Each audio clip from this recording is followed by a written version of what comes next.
This episode is brought to you by CVS. Taking care of yourself doesn't just mean listening to this podcast every day, though we wish it were that simple. It can also mean using products to support your well-being.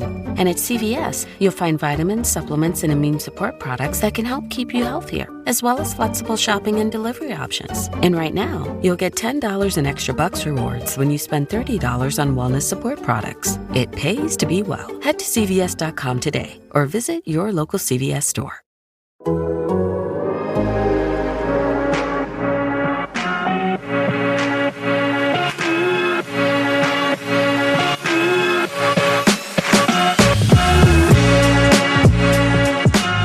Hey, what's up? Welcome back to Spin Rate, the Athletics Toronto Blue Jays podcast. My name is Drew Fairservice, and yes, we're back for an emergency pod. Not an emergency labor relations pod. We're going to leave that to the experts, but we're here to talk about transactions, incoming, outgoing. It's been a crazy week around baseball. The Blue Jays made some moves, made a big move, a bit of a surprise, but a big move nonetheless, signing Kevin Gausman for 5 years. And I can't do this alone. I can't do this at all. So I need to call in the expert. She covers the Toronto Blue Jays for The Athletic. Her name is Caitlin McGrath. Caitlin, I pronounced your name correctly, and now you're here. How are you? I'm good. Yeah. I did my best. I did the best that I could. It's okay. It's a tricky name. Very tricky, yes. You know. But we're here. Again, this is Spin Rate, as I mentioned off the top. Thank you so much for dialing us up. If it is your first time, welcome, where we talk about the Toronto Blue Jays, and we have for this is the coming to the end of our first year of Spin Rate. Looking forward to many more. It's going to be our big season finale soon. Season finale soon enough, as their labor relations thing is probably going to scuttle any more transaction talk, but we do have lots of transactions to talk about. If you do like what you hear and it is your first time, do us a favor and dial it up here at Spin Rate. Wherever it is you get your podcast, subscribe. Give us a rating, give us a like, give us a comment, a review, but make sure you subscribe to the show. So when we do these impromptu transactional shows, you're ready for it. It's right there in your device as soon as you take it upon yourself to check it. And if you haven't already, of course, this is an athletic podcast. I want to make sure that you subscribe to The Athletic. I want you to go to theathletic.com/spinrate and sign up if you haven't already. Get yourself a tidy deal. There was quite the deal on for Black Friday. If you missed it, you're not missing out on any content, so make sure you sign up regardless. Let them know that we're coming, that we sent you, I mean. Is that what I mean? Yeah. Let them know that we sent you. Sign up for The Athletic. Get a tidy deal no matter what. Black Friday or otherwise. Cyber Monday, Giving Tuesday, wherever the hell we are in the calendar. Sign up for The Athletic. Be first to know, be first to read the breakdowns, the analysis, the insight of Caitlin, of Keith Law, of Evan Drelich and Ken Rosenthal as they go deep on the labor situation as the union fights for their share of this very large and ever-growing pie in the world of Major League Baseball. But who knows what's going to come of this labor situation, if it's going to be long, it's going to be short, as we are recording here on Tuesday evening. There are still negotiations going long into the night. But there is a lot of pie to be divided up, as baseball has lost its goddamn mind in the last week, just throwing money around hither and yon, including your Toronto Blue Jays, who, as I mentioned off the top, signed Kevin Gausman to a 5-year, $110 million contract. Caitlin, what do you think? That's a lot of money. Yeah, it is a lot of money. I mean, they sort of have said for the last number of years, including this year, that they had the money to spend and they were going to spend it. And they kind of targeted starting pitching as a real need this offseason. And so you could kind of guess from that a bulk of their budget was going to be devoted to getting an impact starting pitcher. And off the top of the show, you said maybe kind of a surprise, but Kevin Gausman is a guy that they've liked for a while. There was last offseason where they wanted to sign him. They had interest in him, but ultimately he ended up taking the qualifying offer with the Giants, which proved to be a really good move for him personally. Sort of that bet on yourself 1 year deal, he ended up having just as good, if not a better year in 2021 than he did in 2020, just 2 very good years in a row, and kind of launched himself into this offseason where obviously he was going to be making a lot of money. And the Blue Jays, after he, did not take their offer last year, they obviously made him a much more lucrative offer this year.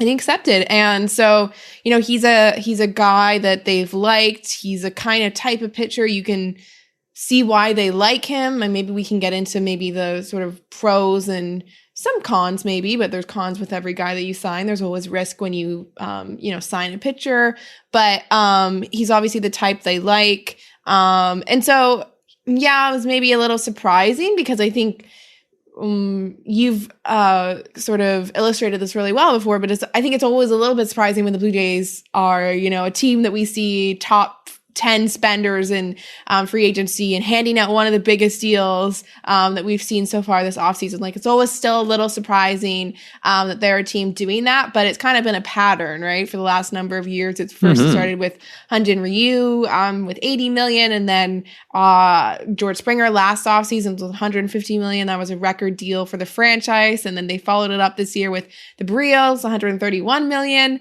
and then this one. So it's been a lot of money. It's like close to like $470 million or something like that over the last, I guess, two years, dating back to 2019 with Hyun-Jin Ryu. So the Blue Jays they're not afraid to spend money, and they went out there and basically got probably one of the top 3 pitchers on the free agent market this year.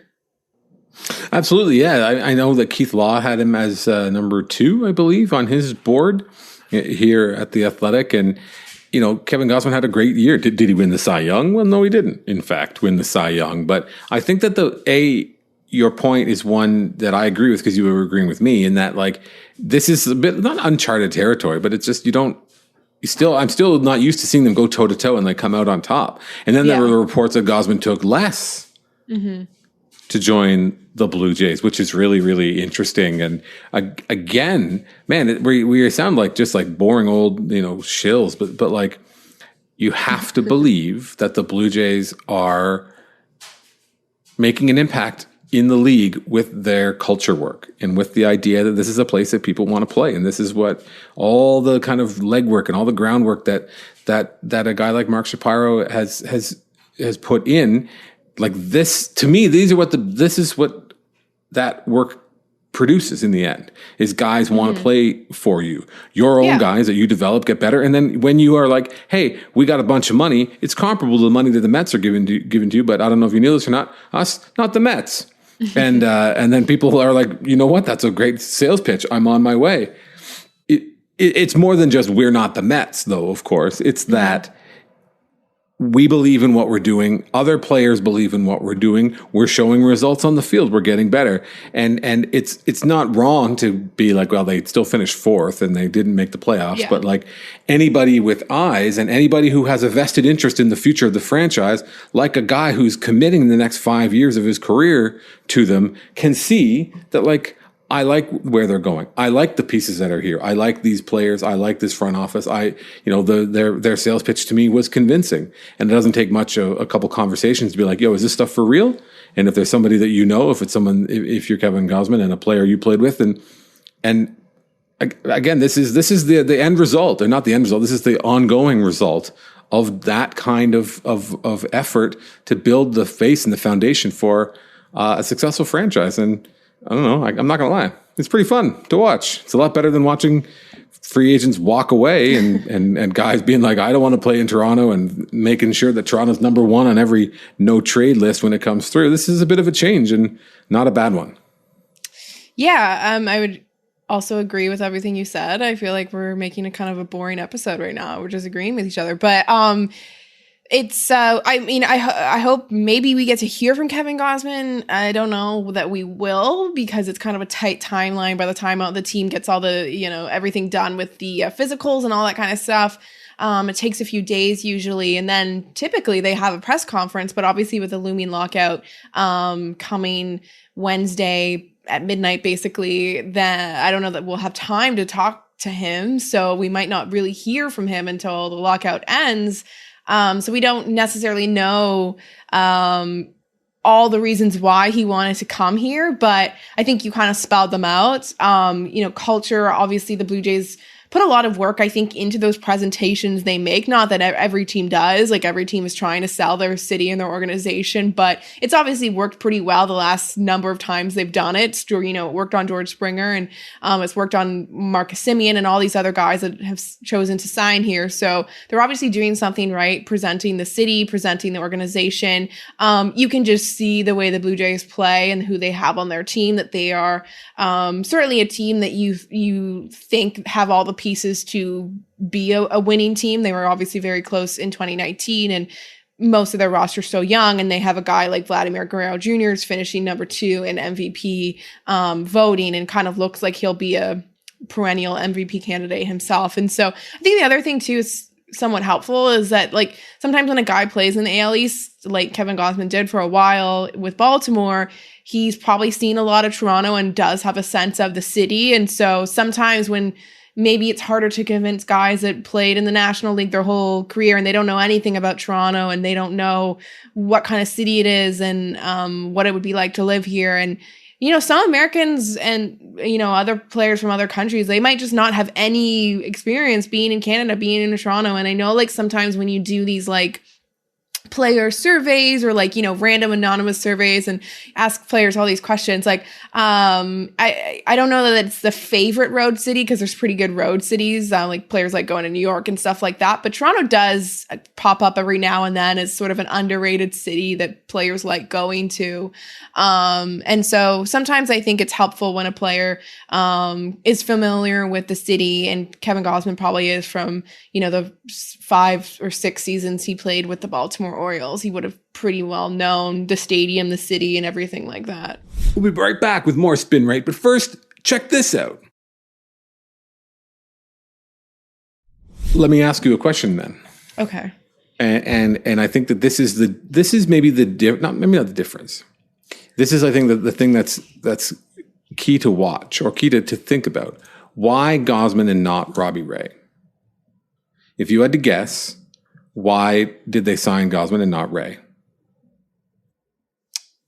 Well, I mean, looking how Robbie Ray's, like, contract with the Mariners came out, which was an opt-out, I think, after the 3rd year, like, the dollar value and the length is obviously fairly similar. Robbie Ray got $115 million, so $5 million more. But the opt-out after year 3 is very player friendly. It's a huge advantage for Robbie Ray. If he goes out and has 3 good seasons, he can go back onto the market and make even more money. And then the Mariners are losing their best pitcher after 3 years, when presumably their team would kind of be either entering or in the real, like, thick of their competitive window. I mean, I don't know how much we buy into their 2021, just given sort of like the run differential stuff, but they obviously do have a good team, a good young team.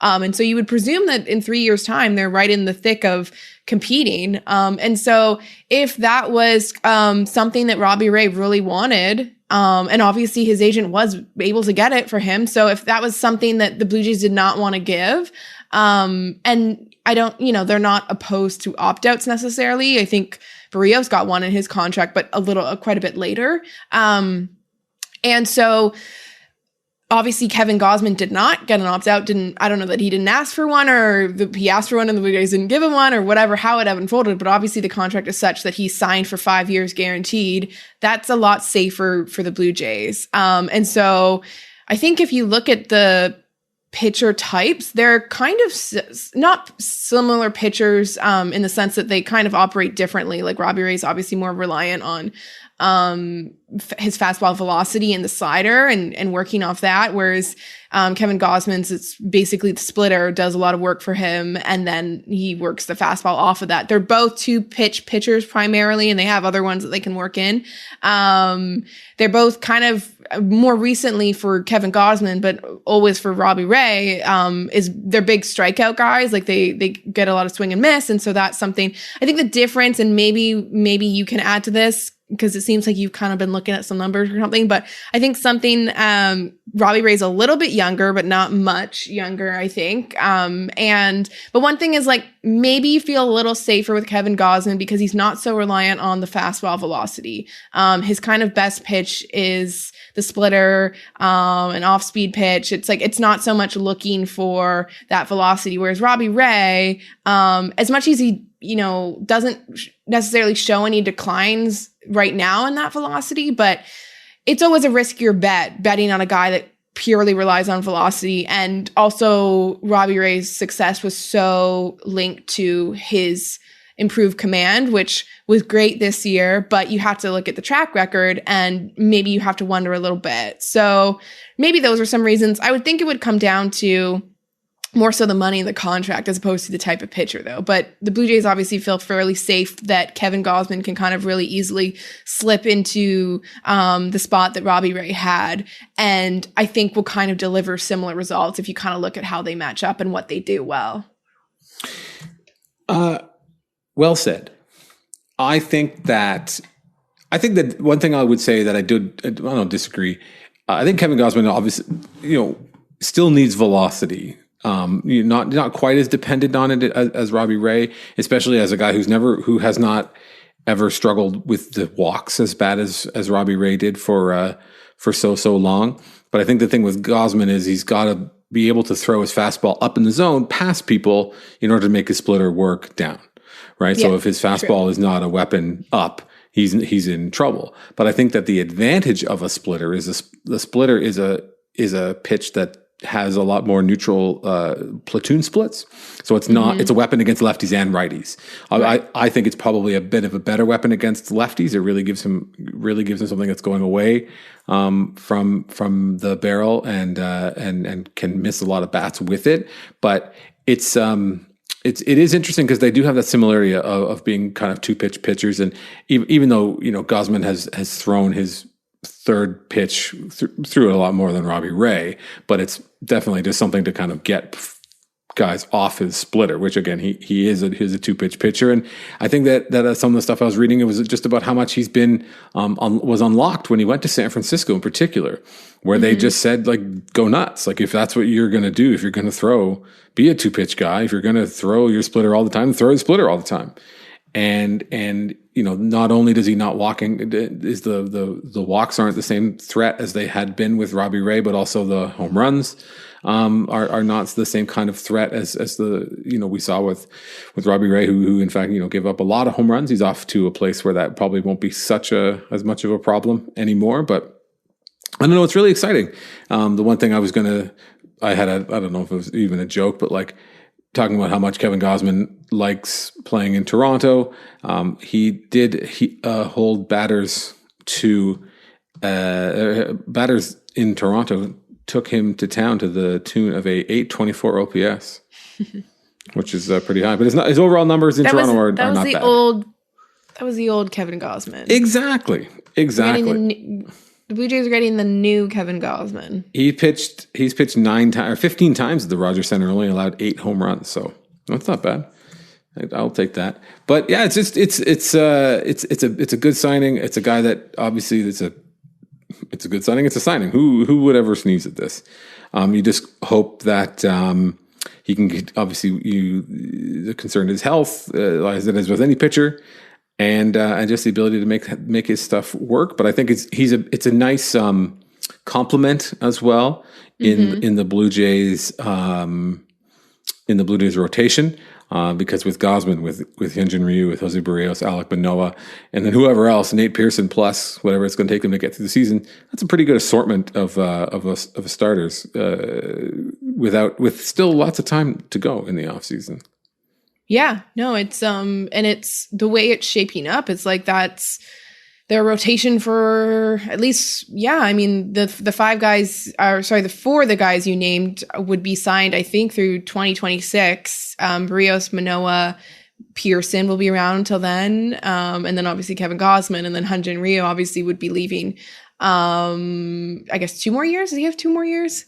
Time is such a blur with the pandemic, and especially like Ryu's like time with Toronto has just like obviously been completely coincided with the weird times. And so I always have a hard time remembering like how many years Ryu has been on this team and like all this stuff, because it's just like that time period for me is such a blur. But yeah, like the Blue Jays, and like I said, it probably just goes back to that point, is they just feel probably a lot more comfortable knowing they have 4 guys through 2026, and they don't have to sort of look ahead to a season like, in 2 or 3 years when they lose Ryu, and then like say they had a guy like Ray that they gave him the opt out, and then he's walking in 2023, and then they're kind of, or 2024, I guess it would be, right? I don't know. I can't do math.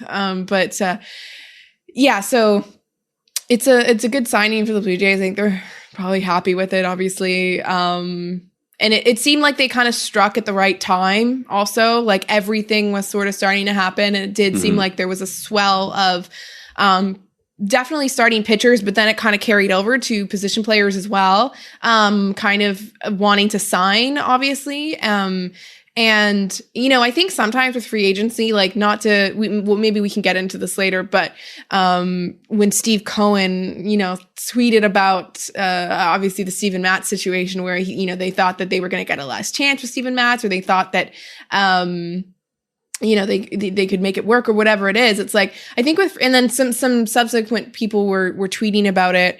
Ken Rosenthal is tweeting about like, this is how sort of agents work and this is how it goes. And just, I think the sentiment is like with front offices, it's like, once they think they have a guy, they just kind of almost want to do it because they don't want to lose it. They don't want to necessarily say, let me go back, let me talk to someone else. Or like, I think once it seems like there's a deal's in place and you're relatively happy, like you just make that deal. And so obviously the Blue Jays were at a place where they were just comfortable saying, okay, Kevin Gausman, we know he wants to be here. Let's just make the deal. And, maybe in another alternate universe, they would have kept Robbie Ray if situations had been different, but just seems like the way things lined up. And if they were sort of like, this is a sort of 1A, 1B scenario, we don't necessarily care. We just want one of these type guys to lead our rotation. And Kevin Gausman was the one that was deciding first, and it worked out. And that's who they got. And they had to get someone. And so it seems like there was some urgency to sort of just make it work and get one of those pitchers, because they were going fast at that point. Like at this point, I mean, I don't know off the top of my head who is sort of the remaining sort of ace like Clayton Kershaw, but obviously there's a lot of questions with him, and Marcus Stroman's still out there, but he wasn't coming back to the Blue Jays. And so like there was kind of the number of players, a number of pitchers that might have fit that profile that they were specifically kind of looking for. There was not that many, and they kind of had to strike.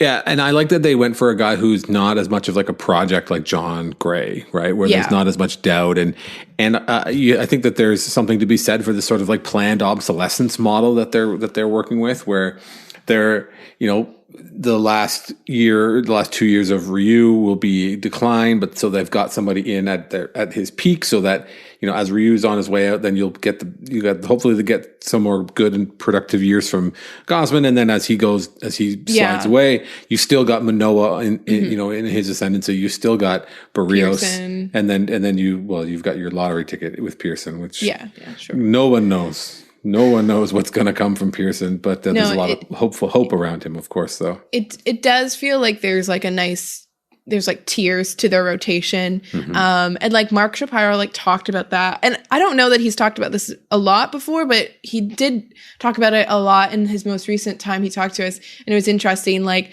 just him explaining how roster building is not only just like putting guys into positions, but it's also like planning a roster so that when some guys are maturing, it also aligns with the time when other guys are just getting to their peak. And then when those guys are getting to their peak, you have other guys that are like kind of knocking on the door, and that everything is always timed out. And then, when you're spending on this amount of players, it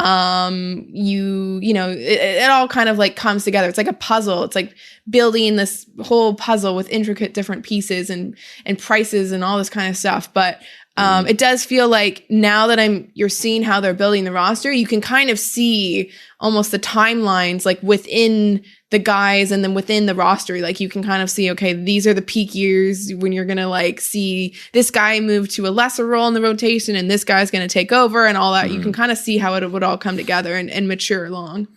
So I got 2 questions for you before you move on. Okay. This is like hot take o'clock here. Okay. Which pitcher starts on opening day for your Toronto Blue Jays if the roster is as it is? Yeah. Well, who starts on opening day? No matter what move they make, they're not bringing in someone else. I don't think who's going to start on opening day. I think it's Kevin Gausman, but also it could be Brios. But it's one of those two. Opening days in Baltimore. I don't know that teams. It's not quite what it used to be, right? There's a lot of talk about and teams don't align. Like if they're not starting the season at home, it's not like teams necessarily align their rotation to be like, but here's where we'll be in the home opener, and this is the pitch. Like they kind of just want the 5 in the order they want, and whoever starts in the home opener starts in the home opener. I don't know. It could be Kevin Gausman. It could be Brios. I don't know. Cowards. They should come right out and be like, opening day starter is this guy. If they're knowing that they're starting on the road, as you've just enlightened me to, that means that they must make Manoah start the home opener. Then let the king of vibes ascend to the peak of Vibes Mountain. And then the other question is, over the life of Kevin Gausman's contract, who is going to be a more productive player? Will it be Kevin Gausman or Robbie Ray? I just snuck in this I don't know. Ridiculous question. Well, I mean, I'm gonna plug my colleague Eno Saris. There we go. Who wrote a really good, interesting piece where he actually looked at who will age the best of 3 pitchers, all somehow linked to the Blue Jays: Robbie Ray, Marcus Stroman, and Kevin Gausman. So I won't reveal the ending, but if you want to read that piece, he does come to a conclusion of who he thinks is the best pitcher to bet on long term. I think everyone should. I think they're all decent bets long term. I like that. Everyone's good. I've been blocked again. I keep getting blocked on Twitter. I got to stop getting blocked by clowns, even though they deserve even worse. They don't deserve to see my tweets. The Blue Jays also made another deal. Mm-hmm. For a free agent pitcher, a reliever. I don't want to mispronounce this gentleman's name. Is it Yimi Garcia? Yimi? I believe so. Yimi. I don't want to do it wrong. Was it 2 years plus an option? He was a closer for the Marlins at one point this season. A lot to like. Indulge me. Tell me what I need to know about Yimi Garcia. Yimi, it is. Yimi. I think it's the type of reliever they're looking for. He's been fairly durable. I think he had Tommy John, I want to say a couple years ago, but since then, I think since 2019, he's pitched 135 innings or something like that. I wrote about it a couple days ago, and so I'm just trying to I should have pulled up my piece, but I'm just trying to talk here from memory, but just generally, pitches a lot of innings and it's been reliable. He's kind of probably more of a 7th, 8th inning guy as opposed to a closer, especially on the Blue Jays. I think they're better off keeping Jordan Romano where he is. But he definitely, it's not a bad idea to have another guy who has that experience pitching in the 9th inning. I think with the Marlins, he was obviously a closer. When he went to Houston, he was more used in any kind of middle to late relief role. And he can kind of pitch in all that, in all those different situations. And so I think that he will be reliable. I think he's basically hovers around average, slightly above average. And yeah, I think there's a lot to like about it. Yeah, I think it's just a tidy bit of business. It's just kind of a reliever they need. And I haven't looked closely at his arsenal, but again, a guy who over the last 3 years, as you mentioned, so he had Tommy John in 2017, he missed all of 2017. Mm-hmm. 2018 was obviously a year coming back. Still pitched quite a bit, but then 2019 with the Dodgers, 2020 with the Marlins, and then last season split between the Marlins and Houston. It wasn't great with Houston, but I didn't get that many opportunities to pitch. As you noted, he was sort of just a depth guy in a team that was trying to build a bullpen that was going to win the World Series. But this is what a win now move looks like, right? This was a little, not depth, not like nothing. There's nothing most fans hate than the idea of like dumpster diving, like, oh, we signed this guy in a minor league deal, and some of those deals that have worked out for the Blue Jays. This isn't that. This is a bit more higher profile. There's a bit more money involved, and it's a guy that they just believe can do the job back there. Yeah, he throws pretty hard. Like I just pulled up his Savant page, and now I'm remembering when I pull up the page, like he throws like 96 fastball. He has also good spin, which is like something the Blue Jays kind of always look for and like. So, fastball spin is a 95 percentile on Savant, and then the curveball spin is 83 percentile. So obviously like one of the better spinning curveballs and one of the better spinning fastballs. And he actually has a lot of pitches for a reliever. He has like 4 or 5 pitches that he uses. So that's always interesting to have. And I think probably has some more swing and miss in his game by comparison to some other Blue Jays relievers, like obviously Simber and Meza in particular are more reliant on getting ground balls and pitching to contact. And so he will kind of give a different look, I think, to the Blue Jays in that mix. So it's just like another reliever that Charlie can use in those situations. And it looks a little different than Simber, and it looks a little different from Meza and even Trevor Richards, obviously, with him relying on more of his changeup. Interesting. Go ahead. No, I didn't have another point. I want you to make yours. What I was going to say is I mentioned that he went from the Marlins to the Astros at the trade deadline. And if you look at how he was attacking hitters, he changed things up a little bit. He definitely went away from his slider when he went over to Houston. Added a sinker in that he had kind of shelved as a pitch that he kind of goes back and forth with. De-emphasized his changeups considerably. Again, a bit of a fringy offering, but and then threw a ton more curveballs. So you mentioned his spin. Curveball spin was something that has grades well for him, and the Marlins the Astros are not afraid to shy away from those sorts of things. And when I had Kevin Goldstein on the show, and they talked about a guy like Colin McHugh who had a really high spin curveball, and the team was like, throw that more, give it a shot. So that's something to watch. I think is what kind of arsenal does he have, or what is it that with those kind of building blocks, those things that the Blue Jays love, as you noted, the high spin fastball and the high spin curveball. How do the Blue Jays try to make that work, and how do they sort of approach and kind of tweak his arsenal? As again, he basically stopped throwing his slider to right-handed or to left-handed batters altogether. So something to watch. Again, as you said, a guy with a lot of pitches and a guy with a lot of I don't know if tools are the way to describe those sorts of attributes, maybe.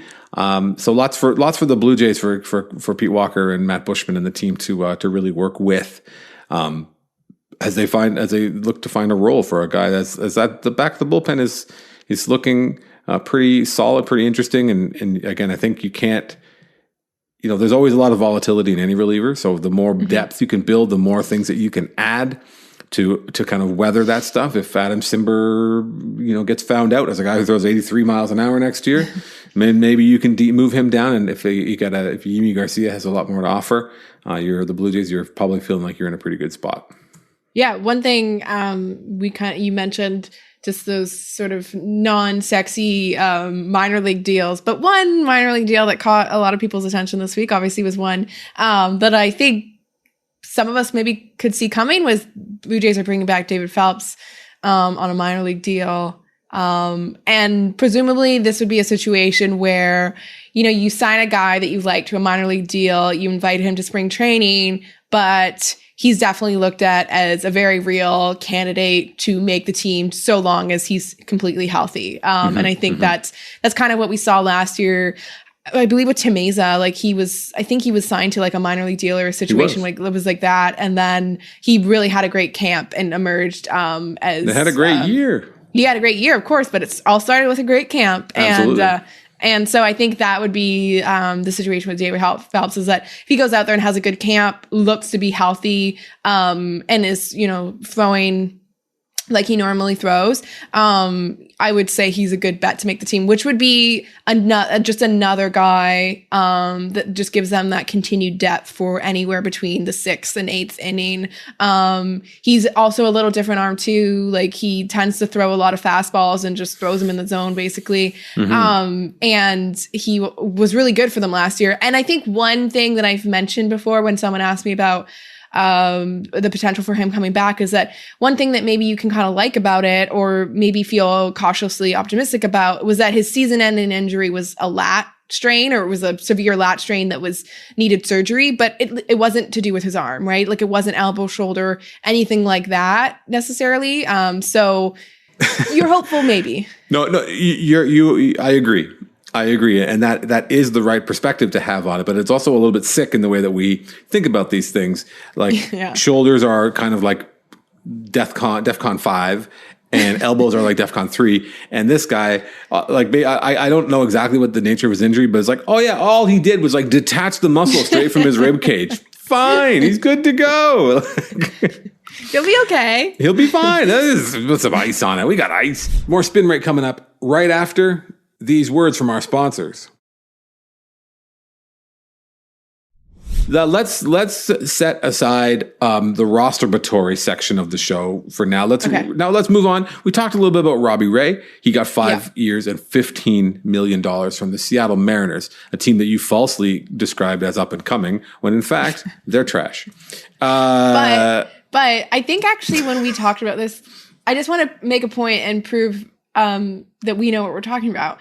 That I think when we were like at the end of the season, we were bandying around like where they could go. I think we actually mentioned the Mariners as a landing spot for both Simeon and Ray. And for a while it looked like Seattle really wanted Simeon, and they very may have really wanted him. Obviously Texas wanted him more, but it's kind of funny, and it's also not surprising that one of those two landed there, because I think it really made a lot of sense. Because they were kind of in a similar stage. They're kind of looking for similar things that the Blue Jays were. So good for Robbie Ray, and I think you mentioned it, but I think the stadium will suit him well there. And an exciting team with an exciting outfield around him to chase down all those fly balls and pull back some of those home runs. I hope Kyle Lewis is a guy who's Jared Kalenic and then Julio Rodriguez are probably the bigger names, but I love that Kyle Lewis. He's a really good ball player. I'd love to see him liberated from Seattle. But I thought Marcus Semien was a great match there as well, but instead he goes to Texas for 7 years, $175 million, to which I say, that's amazing. Way to go, Marcus Semien. I also want to take a brief moment to pat myself in the back for being like, he's going to get that big money. Like I was talking about today with somebody, and like there were people sincerely being like, I think I'd offer Semien 4 years and $80 million. Like, bro, that is not going to get it done. But nevertheless, that's a huge amount of money for a great player, for a really durable, someone that everyone around the team spoke of so highly. They loved his work ethic, his production, obviously, because he was really, really good, and his professionalism. Bo Bichette, as we've discussed, was really rattled, not shaken up, but like just emotional, talking about how much Semien meant to him. And Texas, similar to Seattle, looking around, being like, well, we don't have any good players. We should probably go get some. So of course they signed Semien 7 years, 175, and then a gargantuan contract for Corey Seager, which from right now it sounds like Corey Seager will be the shortstop and Marcus Semien will be the second baseman. We'll see how long that lasts. Yeah, but, someone wrote about that. I can't remember. Maybe a few people have mentioned it. Maybe it was Keith Law, actually. It was. That he mentioned exactly as you say. That's what we would expect. But they'd be better off swapping that or moving Corey Seager to third base and having Marcus Semien at shortstop, and then filling second base some other way. I think they have some internal options. Anecdotal eye test, but watching the Dodgers and watching Corey Seager this fall in particular, I did not feel confident about his play at shortstop. He, as Keith wrote in his story about Seager's went through Tommy John, and just hasn't really been quite the same defensive player. But the Rangers, they gave him an absurd amount, not an absurd, like a significant amount of money. 10 years, was it $320 million or something? Because when Corey Seager is on, he is like an MVP caliber player. That doesn't make the Rangers good. I think that's the thing to remember. They signed Simeon and Seager and John Gray, but they're still the Rangers, and they're still really lacking in the top end talent, especially the internal kind of guys, other than whenever they drafted Mark Leiter. So those are the big ones. That's way out of the Blue Jays price range, I think. 175. The Blue Jays were never going to get there with a player like Marcus Semien. While we can talk about them being the new Blue Jays and things are different, that's a lot of that. I can't see them going there with him.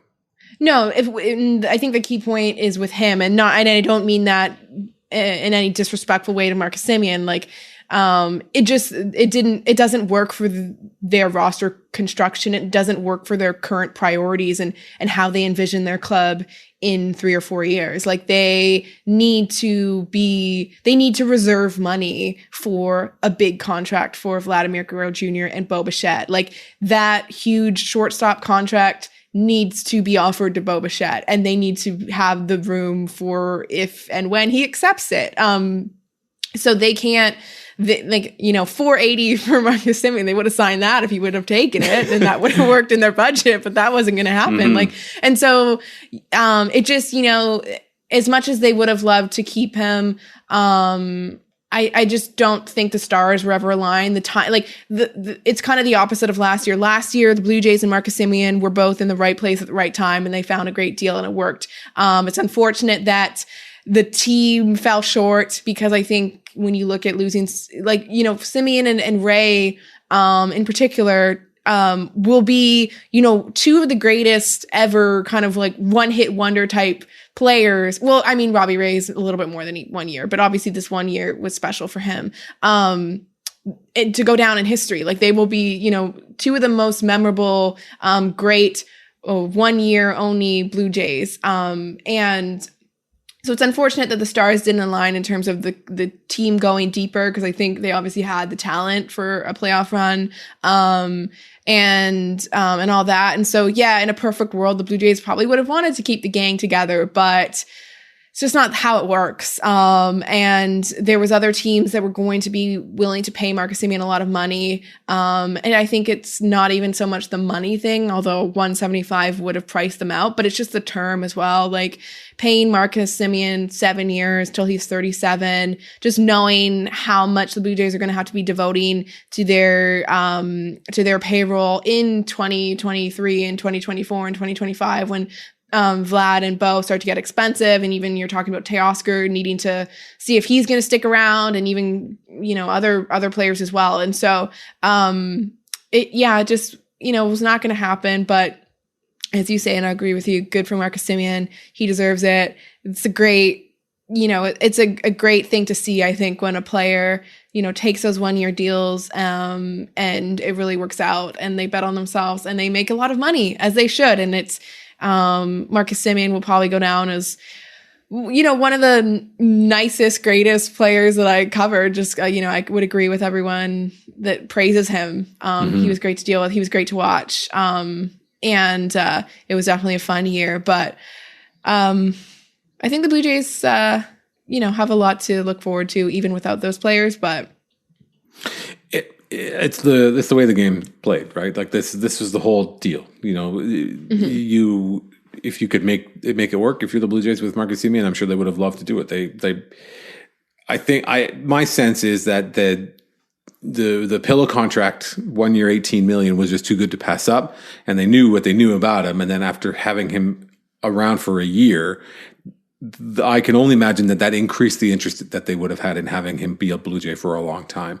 But this is his chance to get out there, to get that money, to cash in on his amazing season in 2021, after his amazing season in 2019, after his very good season in 2018. Like, it's a really good player who's not being paid like a really good player. Not exactly a well-kept secret anymore.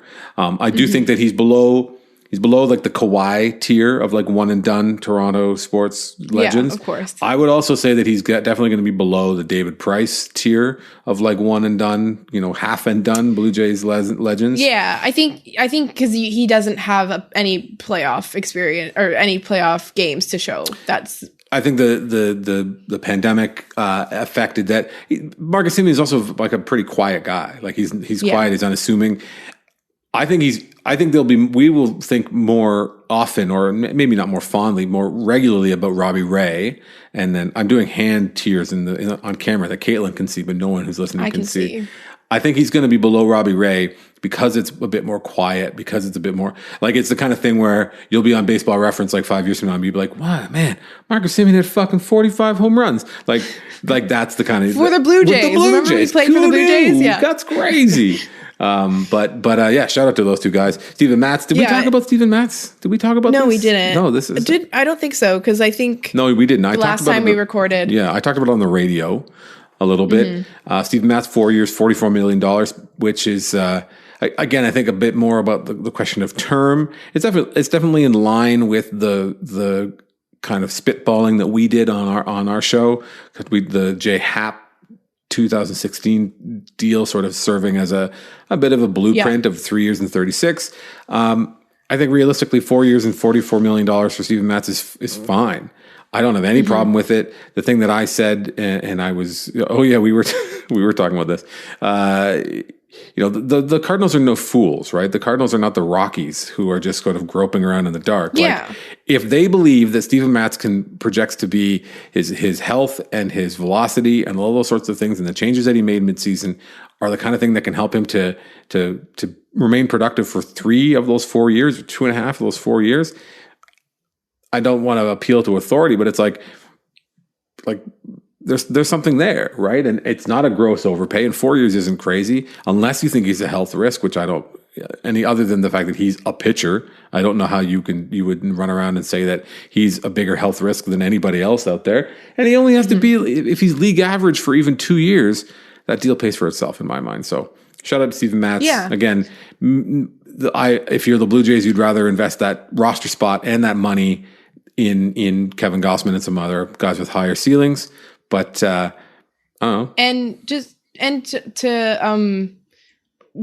add something is like, if just say in a scenario where like the Blue Jays may have matched or come a little closer. I mean, Steven Matz may have wanted to go to the Cardinals. I think it's actually a really nice fit for him, maybe even better than the Blue Jays, given the type of pitcher that he is. Pitches a lot to contact, and the Cardinals have the best defense in the majors, certainly the best defense in the National League. He's a National League pitcher for a long time. Maybe he wanted to go back to the NL. Although I don't know that he's going to get a chance to hit anymore, because I think the universal DH is coming. But anyway, and I think the ballpark, I don't know much about Busch Stadium, but I think everything that I've read is that it's fairly pitcher friendly. And so also Steven Matz has been a little bit home run prone over his career. And so pitching in that ballpark might help him as well. And so I think that's other things that, we always have to consider, is that sometimes players, at the end of the day, it is going to come down to money. But if you're kind of splitting hairs, then it can come down to situation and all that kind of stuff. And yeah, like you said or alluded to, like the Cardinals are a pretty storied organization. They had a good season this past year, obviously getting to having that crazy win streak and then getting to the postseason. And they still have a pretty good team. They have some good young players on that team. And it's obviously a good fit for Steven Matz. So I think that he is a player that the Blue Jays were kind of aiming to get 2 starters, but I think they can also live if they don't necessarily replace Steven Matz right away. But I also think there's going to be options. Like there's going to be, I haven't seen the list because it's probably coming out right now, but maybe there's some non-tender guys that have become available. Like you can probably find, like maybe there's another Steven Matz type out there. Obviously when the Blue Jays traded for Steven Matz, it was not like, people kind of met that trade with a shrug. He was coming off a bad year with the Mets. He kind of had an up and down career at that point, kind of rarely living up to maybe that potential he had as a younger player when he was drafted. And the Blue Jays unlocked something. And so I think that they have over the last couple of years, they've had a fairly good eye for projects that have worked out. Obviously not every single project works out, but they've landed on some good ones recently. And so maybe there's a trade out there. I know we've talked about some of the bigger name trades, but sometimes I don't know that last year we thought, oh, Steven Matz is a trade candidate, but they went out and got him, right? Mm-hmm. So there's always those possibilities that they can go out there and trade. But I also think that there's some depth in the organization, like a Ross Stripling could fill in a starter role until you're maybe comfortable with Nate Pearson, or maybe you kind of use that fifth role in some creative way where you're using Pearson for some shorter outings and having Stripling come out of the bullpen or whatever it is. But I think the Blue Jays have got another starter. Like, I'd be surprised if we get to spring training and we're talking about fifth starting competition only between like Stripling and Pearson and Kay and Hatch and all those guys. I think we'll see the Blue Jays get at least one more starter before spring training starts, and probably at least another reliever, maybe two, and probably an infielder. One reliever that we won't see them get is Kirby Yates, who, of course, the Blue Jays had an ill-fated dance with as they signed a high-risk signing, and then he was hurt, who's now signed with Atlanta. 2-year deal, as he, I guess, is set to miss most of the first year. Yeah, missed the first year, which happens. The same thing that happened, I guess, with Ken Giles a couple of years back. Which shout out to Ken Giles. He's with the Mariners. Ken Giles with the Mariners. Yeah, he's with the Mariners. One of the relievers that I was kind of like saying they should get this guy was Daniel Hudson, who was signed with the Dodgers. So that dream is dead.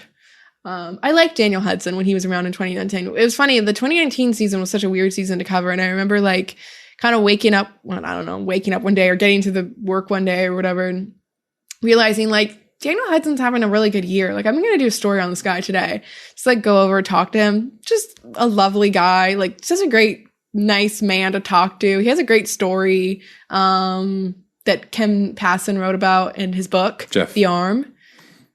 Oh, did I say Ken? Yeah, sorry. Yeah. Combining. It's a good book, The Arm. A good book. I enjoyed it. Sorry. And I don't like sports books most of the time, so I liked it. Not that I don't like them. I just don't bother with them. Shout out Daniel Hudson. Shout out Daniel Hudson. Got the last out of the World Series.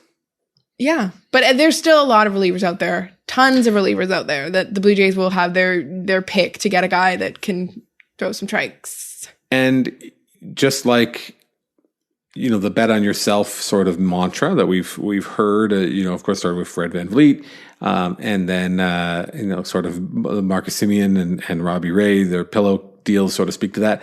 The Blue Jays, as an organization, have to bet on themselves and their ability to identify and acquire the next Steven Matz, to your point, guys who may not be on the radar. And I think it's important for us, especially if you're listening to this or you're me, and to a lesser extent you, like there are people who are sitting in the Blue Jays offices or more likely at home, and like their job is to identify trade targets, to find someone who might be a little bit under the radar or be the one, a guy that's a good fit for them. So while we're like farting around on our phones or like while we're watching Succession and like thinking about this and that, that's their job. So that's where they uncover the next, they're not, these Steven Matzes or these potential trade targets, because there's obviously a million other moving pieces too. What could happen if one team's going broke or one team wants to cut costs or they need to offload this guy or he doesn't get along with the manager or he's this and that. So there's always a million moving parts and pieces that, to contribute to these somewhat unexpected moves, even though some of them tend to be a little on the obvious, not obvious, but something you can see coming and others come right out of left field. So speaking out of left field, let's do a little bit of quick couple rounds of like rosterbation and just general rumor mongery. Chris Taylor, what do you think? Is there any truth to that? I mean, so let me ask you this then: are the Blue Jays still in on free agents the caliber of Chris Taylor, Chris Bryant, other guys named Chris, or are we moved into the more bargainish type shopping stage? I think they still are, because I think that if they had kind of mapped out their budget or like, you know, their payroll or what they have to spend, it feels like they obviously targeted a guy like Steven Matz there. They were willing to like spend 11 to 12 million on per year or whatever as a pitcher. Obviously a high-end pitcher, it's spending more like, you know, 20 plus million on per season. But it looks like they've sort of mapped out or planned for an infielder that they're spending, you know, a significant amount of money on. Obviously, if they were interested in Simeon, they had sort of a number that they would have been willing to pay him. And so I do think that there's probably still a chance that they can land a free agent infielder. And they've probably like budgeted and planned for it. I think you mentioned Chris Taylor, like that is the type of player that they really love. He plays all over the infield and outfield a little bit. I think he hits right-handed. He hits for some power, which would fit right in with the Blue Jays. But I think especially defensively, he would be a good fit for the Blue Jays. I think second base would be his strongest position, but I think he can play third. The Blue Jays would probably have some internal options anyway of how they want to figure out. Chris Bryant, I think is a name that also has like been out there. Like he fits, obviously plays third base. And another name like Kyle Seager, is a possibility in the sense that he's out there. He plays third base, obviously not as young or as productive as his younger brother, Corey, but still hits for power, doesn't really have the on-base skills potential that he had a few years ago. But I think he still plays pretty solid, average to slightly above average defense at third base.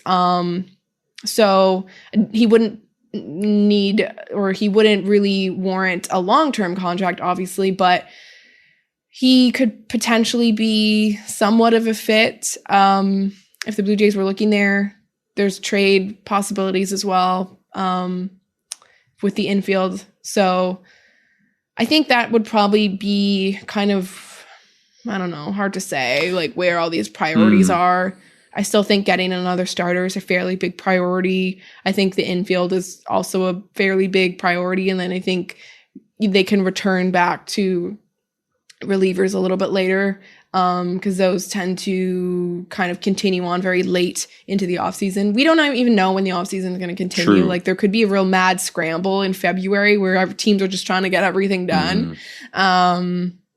But yeah. Kyle Seager is an interesting one. I think he does. I think you said it right. He does play a nice third base. He is spectacularly bald. I think there's not enough. Yep. Not only you got to get the zoobs on here to talk about Kyle Seager's bald pate dome, but not his offensive numbers are not those that are inspiring a great deal of confidence moving forward. His on base percentage was what's the word I'm looking for? Piss poor. Just, you know, a little on the limited side. He does hit left. He does have some pop. What he is not is the name, I don't know, I don't think you mentioned it, is the real infielder upgrade that the Blue Jays are ready to make, as there have been some rumors, hearsay, heresy, bullshit, more accurately. Freddie Freeman. Blue Jays have been rumored to be connected to Freddie Freeman, which... The great third baseman, Freddie Freeman. Look, he doesn't need to play third base. Vlad can play third base. If you get Freddie Freeman on this Blue Jays lineup, you can play me at third base. It doesn't fucking matter. They're going to score so many runs. I have zero confidence that the Blue Jays are going to sign Freddie Freeman because they're not Atlanta. I can't imagine him leaving Atlanta. And then if he does leave Atlanta, I can't imagine him not becoming a Dodger after that. But, you got your hands aloft. What's the deal? Oh, no, I was just stretching. I thought you were going to make a big dramatic point. You look like me. You were like, I was like, here we go. We're 1 year into this thing, and Caitlin's got the demonstrative part down pat. No, I was literally just stretching. But to make a point, Freddie Freeman could be a dream come true to play for the one Canadian baseball team in the majors, him being a proud Canadian by parents. The proud child of proud Canadians. Let's not do what. I mean, look. I will never, ever, ever, ever, and I've said this 100 times, and I don't care, I'll say it again, I'll never forget when Freddie Freeman played for Canada at the World Baseball Classic. It was just such a delightful gesture. Yeah. And not only was it a delightful gesture, he played his ass off. And I've said it before. I feel like I've told the story too many times to even recount, but it was the last game, and I can't remember who they were playing against, Canada, and they were about to get eliminated in like absolutely embarrassing fashion, as it is, Canada at the World Baseball Classic. And there's Freddie Freeman, he's the last guy up. And they were down by 2 or 3, and there was somebody, whatever the situation was, he had the potential to be the last out. And he didn't hit the ball very hard. He had like a dribbler down the line. And Freddie Freeman, who was born and raised in California, absolutely wearing a Canadian jersey, busting his ass down the line to first base, like running as hard as he could to try to beat out a grounder in a game that was over. He was out, game was over, but I was like, fucking Freddie Freeman, you are the king. I got you, Freddie Freeman. He's going to get like a 6-year, $180 million contract in the Blue Jays, just as we described with Marcus Semien. Seemed very unlikely to invest that kind of money in anyone. I would happily invest it in Freddie Freeman. He is really, really good. He is the Votto we were promised for all the years that we pined for Joey Votto to come home. Now we'll get the California equivalent of Joey Votto. But yeah, pipe dream, but a fun one, if nothing else. It is fun. I'd be down for that. Maybe Joey Votto too. The Reds are trade. The Reds are going to trade everyone. Not Joey Votto. Maybe they could go to his house and beg him, be like, "Please, Joey, can we trade you?" And I get the sense that Joey Votto would be like, "No, I'm good." And they would be like, they would have to say, fine. Yeah. Like they're like, you have a no trade clause. And it's like, that's right, I do. And that's the end of the conversation. I don't even know if he does have a no trade clause. There's no way they're trading Joey Votto. And Joey Votto said before he doesn't want to go. So, and that's his right. That's it. That's all I got. I don't think we need to delve too deep into the rumor part, because this is the part of the podcast that ages the worst. And especially if we sit here like spend time being like, hey, what if they signed Clayton Kershaw? And then they don't. So, Caitlin, what do you got coming up? So what have you written this week, I guess, maybe? Let's look back. So we've talked a lot about it. We've talked about the transactions that have been made, that were not made. You wrote about Kevin Gausman in detail, did you not? I did. Yes, I did. So people can read that now. And then probably in a couple days, I'll take another look at the roster, see what shape it is in based on some transactions they've made. And then we will do a lot of waiting around for whatever's going to happen. I did a little pencil gesture, like to pencil it in. I want you to pencil David Phelps right into that roster. Because that feels like as de facto a guy who's going to make the team, as you said, as anybody. So a big week, a big and exciting week for the Toronto Blue Jays, an exciting week for the Toronto Blue Jays fans. It's a whole new era where we can say stuff like, oh, they'll never sign him. And then maybe they will. Because holy shit, they signed Kevin Gausman right out of nowhere, in the middle of the feeding frenzy of all feeding frenzies in big league free agency. Hopefully, it portends labor peace, as that's like they can't turn their pockets inside out and be like, we're poor. We gave a 37-year-old guy $45 million a year to pitch. Like, doesn't fly anymore. So make sure you read everything that Caitlin writes over here at The Athletic. Make sure you go to theathletic.com/spinrate to sign up for The Athletic. Get yourself a tidy discount. Make sure you subscribe to Spin Rate wherever we get your podcasts. We'll be there. Bring us in if you can. There's an RSS or all that whatever fancy stuff. Fancy. RSS readers, very fancy. Make sure you follow Caitlin on Twitter. Make sure you follow me on Twitter. Don't make sure you follow me on Twitter. No, I don't want to get blocked by more people. It hurts my feelings. And then we'll see what happens. We have some fun ideas, things we've talked about, and you never know. Maybe there'll be another bulletin, an hour-long update bulletin, just rapid fire, an hour of banter about the whatever it is that is to come. So her name is Caitlin McGrath. My name is Drew Fairservice. We will talk to you next time.